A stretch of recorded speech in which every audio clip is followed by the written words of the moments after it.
سورۃ العلق مکی ہے اور اس میں 19 آیتیں ہیں۔ تلاوت کریمہ اور اردو ترجمہ پیش ہے۔ اعوذ باللہ من الشیطان الرجیم۔ بسم اللہ الرحمن الرحیم۔ شروع کرتا ہوں اللہ تعالیٰ کے نام سے جو بڑا مہربان نہایت رحم والا ہے۔ اقرأ بسم ربک الذی خلق، پڑھ اپنے رب کے نام سے جس نے پیدا کیا۔ یہ سب سے پہلی وحی ہے جو نبی اکرم صلی اللہ علیہ وسلم پر اس وقت نازل ہوئی جب آپ صلی اللہ علیہ وسلم غار حرا میں مصروف عبادت تھے۔ فرشتے نے آ کر کہا پڑھیے۔ آپ صلی اللہ علیہ وسلم نے فرمایا میں تو پڑھا ہوا ہی نہیں ہوں۔ فرشتے نے آپ صلی اللہ علیہ وسلم کو زور سے پکڑ کر بھینچا اور کہا پڑھیے۔ آپ صلی اللہ علیہ وسلم نے پھر وہی جواب دیا۔ اس طرح 3 مرتبہ اس نے آپ صلی اللہ علیہ وسلم کو بھینچا۔ صحیح بخاری۔ خلق الانسان من علق، جس نے انسان کو خون کے لوتھڑے سے پیدا کیا۔ اللہ نے مخلوقات میں سے بطور خاص انسان کی پیدائش کا ذکر فرمایا جس سے اس کا شرف واضح ہے۔ اقرأ وربک الاکرم، تو پڑھتا رہ، تیرا رب بڑے کرم والا ہے۔ یہ بطور تاکید فرمایا اور اس میں بڑے بلیغ انداز سے اس اعتذار کا بھی ازالہ فرما دیا جو آپ صلی اللہ علیہ وسلم نے پیش کیا تھا کہ میں تو قاری ہی نہیں۔ اللہ تعالیٰ نے فرمایا اللہ بہت کرم والا ہے، پڑھیے۔ یعنی انسانوں کی کوتاہیوں سے درگزر کرنا اللہ کا وصف خاص ہے۔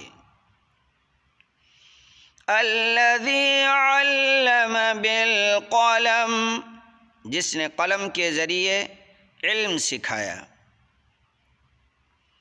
قلم کے معنی ہے قطع کرنا، تراشنا، کاٹنا۔ قلم بھی پہلے زمانے میں تراش کر ہی بنائے جاتے تھے، اس لیے آلہ کتابت کو قلم سے تعبیر کیا۔ کچھ علم تو انسان کے ذہن میں ہوتا ہے، کچھ کا اظہار زبان کے ذریعے سے ہوتا ہے، اور کچھ انسان قلم سے کاغذ پر لکھ لیتا ہے۔ ذہن و حافظہ میں جو ہوتا ہے وہ انسان کے ساتھ ہی چلا جاتا ہے۔ زبان سے جس کا اظہار کرتا ہے وہ بھی محفوظ نہیں رہتا، البتہ قلم سے لکھا ہوا اگر وہ کسی وجہ سے ضائع نہ ہو تو ہمیشہ محفوظ رہتا ہے۔ اسی قلم کی بدولت تمام علوم، پچھلے لوگوں کی تاریخیں اور اسلاف کا علمی ذخیرہ محفوظ ہے، حتیٰ کہ آسمانی کتابوں کی حفاظت کا بھی ذریعہ ہے۔ اس سے قلم کی اہمیت محتاج وضاحت نہیں رہتی، اسی لیے اللہ نے سب سے پہلے قلم کو پیدا کیا اور اس کو تمام مخلوقات کی تقدیر لکھنے کا حکم دیا۔ علم الانسان ما لم يعلم، جس نے انسان کو وہ سکھایا جسے وہ نہیں جانتا تھا۔ کلا ان الانسان لیطغی، سچ مچ انسان تو آپے سے باہر ہو جاتا ہے۔ ان رآہ استغنی، اس لیے کہ وہ اپنے آپ کو بے پرواہ یعنی تونگر سمجھتا ہے۔ ان الی ربک الرجعی، یقیناً لوٹنا تیرے رب کی طرف ہے۔ ارأیت الذی ینہی، بھلا اسے بھی تو نے دیکھا جو بندے کو روکتا ہے۔ عبدا اذا صلی، جب کہ وہ بندہ نماز ادا کرتا ہے۔ مفسرین کہتے ہیں کہ روکنے والے سے مراد ابو جہل ہے جو اسلام کا شدید دشمن تھا۔ عبدن سے مراد نبی اکرم صلی اللہ علیہ وسلم ہے۔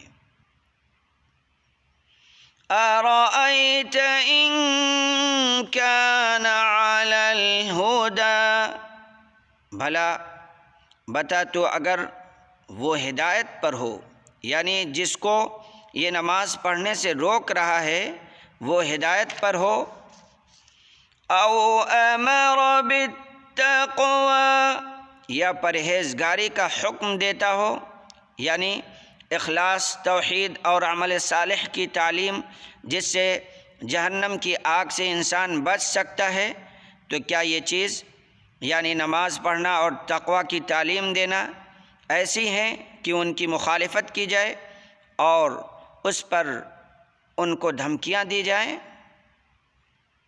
اَرَأَيْتَ إِن كَذَّبَ وَتَوَلَّىٰ، بھلا دیکھو تو اگر یہ جھٹلاتا ہو اور منہ پھیرتا ہو۔ أَلَمْ يَعْلَمْ بِأَنَّ اللَّهَ يَرَىٰ، کیا اس نے نہیں جانا کہ اللہ تعالیٰ اسے خوب دیکھ رہا ہے؟ مطلب یہ ہے کہ یہ شخص جو مذکورہ حرکتیں کر رہا ہے کیا نہیں جانتا کہ اللہ تعالیٰ سب کچھ دیکھ رہا ہے، وہ اس کی جزا اور سزا دے گا۔ كَلَّا لَئِن لَّمْ يَنتَهِ لَنَسْفَعًا بِالنَّاصِيَةِ، یقیناً اگر یہ باز نہ رہا تو ہم اس کی پیشانی کے بال پکڑ کر گھسیٹیں گے۔ یعنی نبی اکرم صلی اللہ علیہ وسلم کی مخالفت اور دشمنی سے اور آپ صلی اللہ علیہ وسلم کو نماز پڑھنے سے جو روکتا ہے اس سے باز نہ آیا تو ہم اسے اس کی پیشانی سے پکڑ کر گھسیٹیں گے۔